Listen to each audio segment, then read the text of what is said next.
new anoles. I can't see because I don't got my glasses on.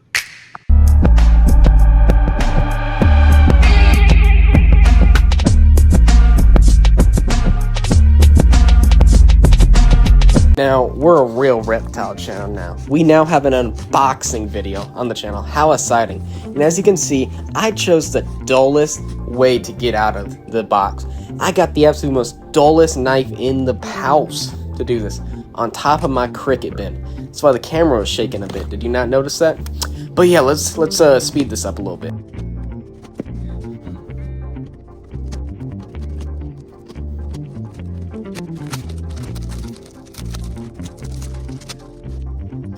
Alright, now the smart ape I am, I managed to open up one side. I watched Planet of the Apes recently. I'm very Planet of the Apes focused right now. But, as you see now, we're about to peel it open. Move the cotton. Take out the snake bag that holds the male that you're about to see. Yes, sir. He's big, by the way. Just for y'all to know. And then the tiny little girl. Yeah. I'm gonna call the male Drizzy. If you get it, you get it. Right. So, now you just saw I unpackaged two anoles. Now, they are lesser anatlids, Anoles leachii. Now, these are one of the largest lesser anatlids, and I believe the largest known lesser anatlid we know of currently. Who knows, we'll probably find a new one next year.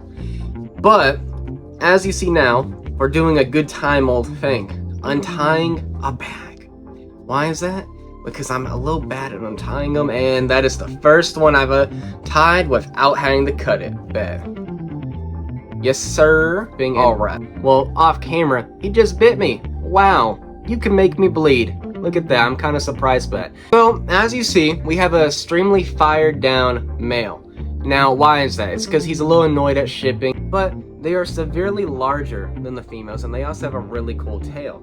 Now, what do y'all think of him? Now, I'm going to put him in his cage because, you know, anoles, they don't like people, all that. And I'm not going to work on socializing him for at least another month. So, get a good look at him.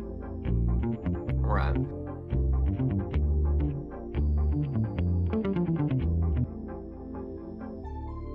Now, I just got this lovely lady out, and she is biting me. But as you see, there's a big size difference. Now, why is that? That is one of the key things about them, that they are sexually dimorphic. The males are much larger than the females.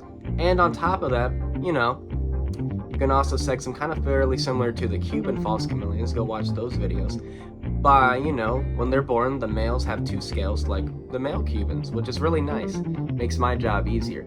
But she's a really pretty individual. She's gonna fire up and be a lot better. She does have a slight regrown tail. But, you know, they're a beautiful pair. They came from Blackstone exotics with a lot of different weird oddball snakes and all that, and some anoles. But she got them from Herptime, so they're good anoles. They're real pretty. Now let's go put her in her cage.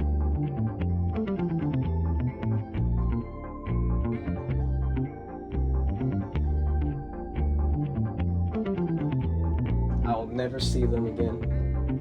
That's a joke. Now, if you like this video, you should sub. You should maybe subscribe. Hell, even share it to a friend. And if you're interested in Anoles leachii as well, watch the video, sub, leave more comments, all this, that, and whatever else. Let me know you're interested in them, because I do have a lot of goals, a lot of plans with this species. So, yeah. But, where do they come from? These anoles you can find in Antigua and Bermuda. The names are there, so if you can pronounce it, good for you. I can't. But, those are islands in the Caribbean Sea. Nice, like most anoles. But the other interesting factor is, well, they weren't in the second one at the beginning, Bermuda. They were introduced around in the 1950s. There it is right there, because I probably got it wrong, but I think I'm right. We'll only find out after editing. But, they were introduced for boats and people and all that. Pretty weird, pretty cool. They're a little invasive there, kind of like the Sabanus in that one island they're not supposed to be on. But yeah, pretty cool. Let's go to the next thing. You just saw at the unboxing, those animals are very much annoyed with me, annoyed with the shipping process. They're annoyed at life at the moment. As you could say, they're feeling a little bit emo, So, here's some pictures of them when they're more fired up, and here's some ones of when I actually got them by the end of the day when I got them to be a little bit more vibrant, a little bit more color, after giving them a couple good soaks by that misting, because I wasn't taking them out of the cage after that. And then, you know, some feeding, because they were in the box a little longer than expected. These animals are very unique in appearance. They fill a very weird niche. And then after owning them for a couple days, because yes, I am filming this in different days. Well, I've really gotten to watch these animals and really get to compare them to what I'm keeping behind me. And really wonder, wow, I wish I had these earlier. But yeah, they're weird animals, very weird in behavior because, well, we go to my Cubans behind me. Say I come near them and they're not feeling the more spirit state. They're not feeling like dealing with me. They're going to grab the stick they're on. They're going to start hugging it backwards. Same with the chameleon geckos, because that's their niche. That's what they like to do. Twig-esque animals. They're trying to blend into all that.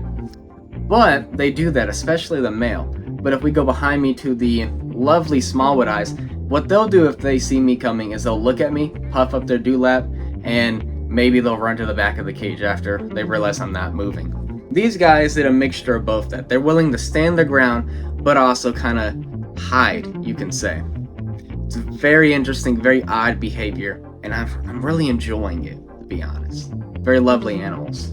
Now, if you've been paying attention and watched the old video where I built the cage for the chameleon geckos, I can build cages, but they weren't that pretty. Now, in the meantime, I built a second cage, and it looks pretty nice compared to that one. And then I was like, oh, maybe I need to build this one. Well, I did that, and quite frankly, I think it turned out nice, you know, just dry lock everything, all of it. Inside, like I normally do, but I did like 10 layers. And then, you know, the outside. I went a little crazy with the dry lock, was not gonna let it screw me over, some would say. Then, got me some of that caulk, the nice good clean stuff, 100%, you know, and all the cracks, just got it on my finger and just went boop.